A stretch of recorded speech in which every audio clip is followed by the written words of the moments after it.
noticias relacionadas. Bartomeu: Messi puede dejar el Barça en 2020 para jugar en cualquier club. Horario internacional y dónde ver el FC Barcelona. C. de tacón. Carlos Moya, sobre Nadal: no queremos pensar en el 19º Grand Slam. Pasa demasiadas veces. Todos miramos ojipláticos y con la boca hecha agua cómo se iba apagando la llama de Amy Winehouse, y que bien había estado Heath Ledger interpretando a Joker. Parecía que estaba loco de verdad. A Víctor Valdés le aplaudían las paradas fáciles y a Robert De Niro los técnicos le reprochaban no haber sido tan importante como iba a ser, hasta que un día le dijo a su mujer que volvería tarde, aparcó su coche en las vías del tren, y nadie le volvió a reprochar más nada.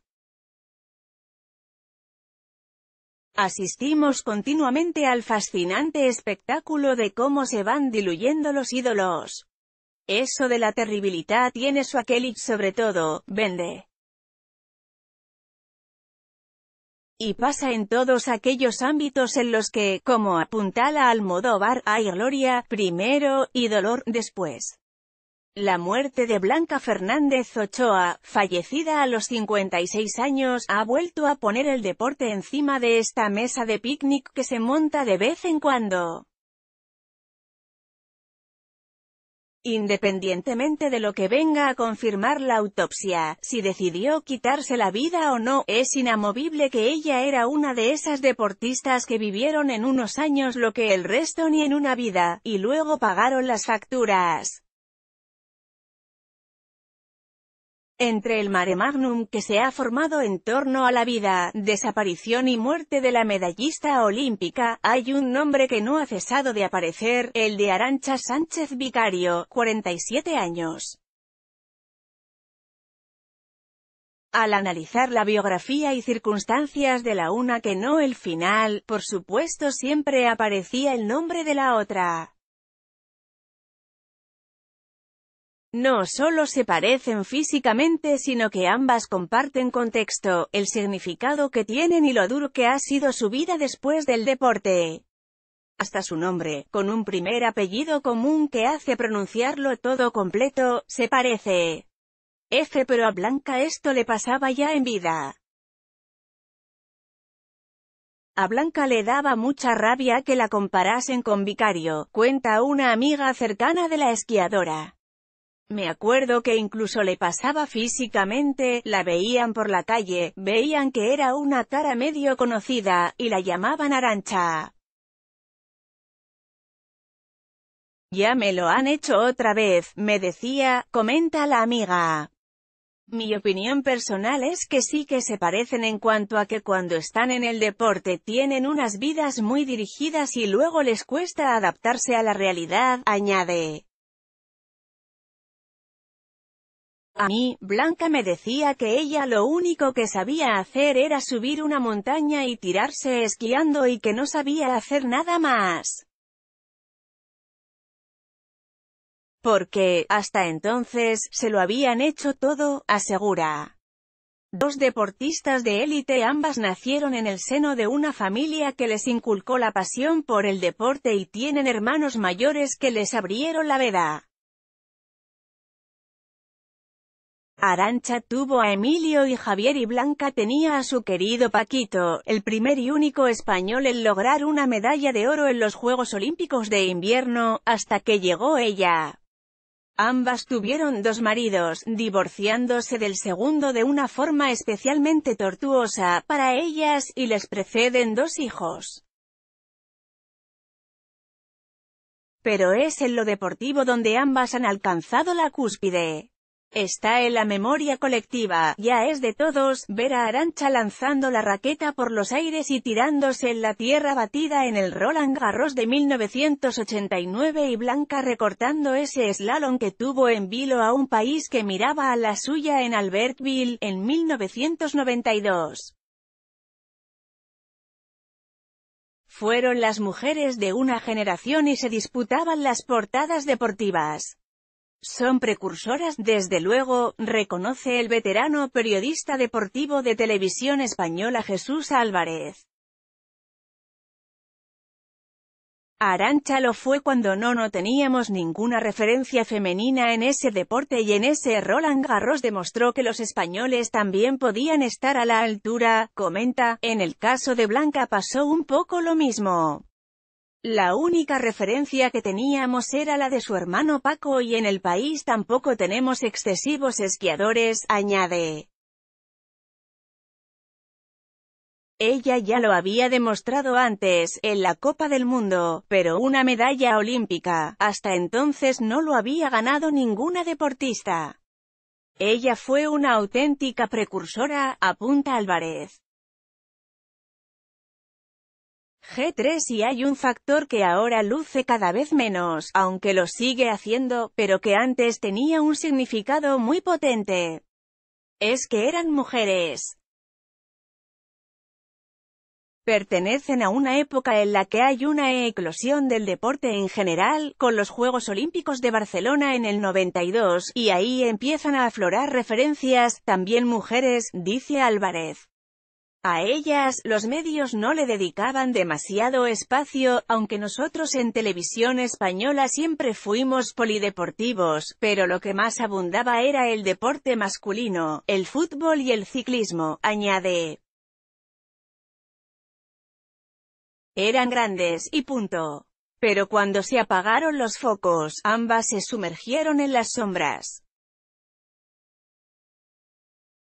Aunque Arantxa mantiene buena relación con sus hermanos, el tormento le vino por parte de los padres y de su marido Josep Santacana. A ellos tres les responsabiliza de haber pasado de su fortuna de 24 millones de euros a la ruina en solo 15 años. Blanca también tuvo problemas con la economía, y tuvo que vender su casa en Las Rozas e irse a vivir con su hermana Lola y su cuñado, Adrián, que ejerció de portavoz durante el dispositivo de su desaparición. El ocaso de los ídolos. La familia de Blanca es una familia muy unida, sigue su amiga cercana, que ha pedido no ser identificada para no tener un ápice de protagonismo, para dejárselo todo a ella, a su Blanca. Todos en la familia son muy fuertes. Y cuando conoces a la madre sabes por qué ellos son así. Una cena de Navidad en su casa eran ellos y todos los amigos que no tuvieran donde cenar aquel día, añade.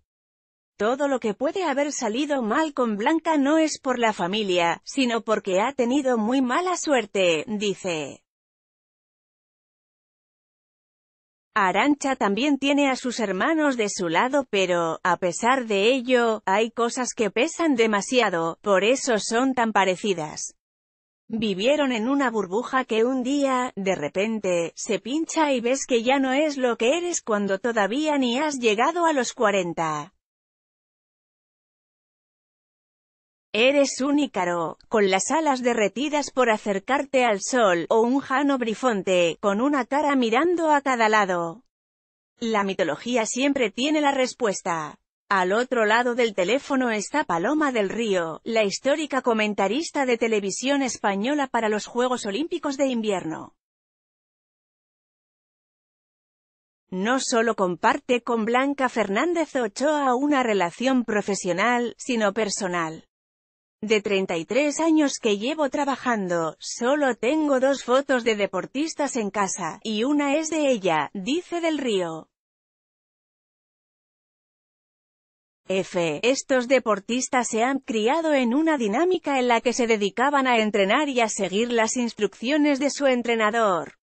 No tenían libertad para hacer nada que no les dictaran, contextualiza. Su foco estaba puesto en el resultado deportivo. Pero esa carrera tiene límite y después tienes que dejar lo que haces y meterte en la vida civil. Y ahí es con tus propios medios y con tu formación, y muchos son unos ignorantes de los ritmos de la vida normal, añade. Eso es lo que le ha pasado a ambas y por eso han venido después tantos problemas. Del Río relata que cuando Blanca se retiró empezó a participar en las tiendas de esquí que tenía la familia. Llegaron a tener 3 y vendían materiales para practicar el deporte, todo antes de la crisis económica, que se cebó con ellos. También, en la parte de atrás de la tienda familiar de la calle Pintor Rosales de Madrid había equipamiento de golf y ella le cogió afición. También organizaba actividades grupales con empresas, aprovechaba todas las oportunidades. Cuando acabó su carrera, para ella la cuadrilla de los Fernández Ochoa era fundamental, puso el colchón cuando se retiró y le pasó lo mismo a sus hermanos Luis y Lola, añade Del Río. Pero no fue suficiente, hay aspectos en la vida en los que no tiene suerte. Por muchas ganas, fuerza y alegría que le pongas, hay cosas en las que la vida te puede. Y repite lo mismo que la amiga de Blanca, hay veces que uno no encuentra el sitio, o solo lo encuentra a ratos y en personas determinadas, pero a ella no le han salido bien las cosas. La psicología de cada uno, esto no solo les ha sucedido a ellas. Las historias de éxito están plagadas de juguetes rotos. En el deporte patrio están Yago Lamela, Jesús Royán, Pedro García Aguado, el arriba citado Robert Enke, cada uno bajo sus circunstancias y consecuencias particulares, con un resultado u otro. Es que la vida deportiva de cualquier atleta se concentra en torno a los 10 o 15 años del total de su experiencia vital, explica Carlos Rey, psicólogo y cofundador de UPAD Psicología y Coaching, que trabaja con numerosos deportistas en cómo adaptarse a la vida real. Al tener que depender del desarrollo físico, el deportista se enfrenta al difícil reto de asimilar, para lo bueno y para lo malo, su propia trayectoria de una forma vertiginosa, temporalmente hablando. Y luego se enfrentan a ese segundo plano, fuera de los focos y de la fama, en un tiempo tan corto que dificulta su digestión, dice Rey.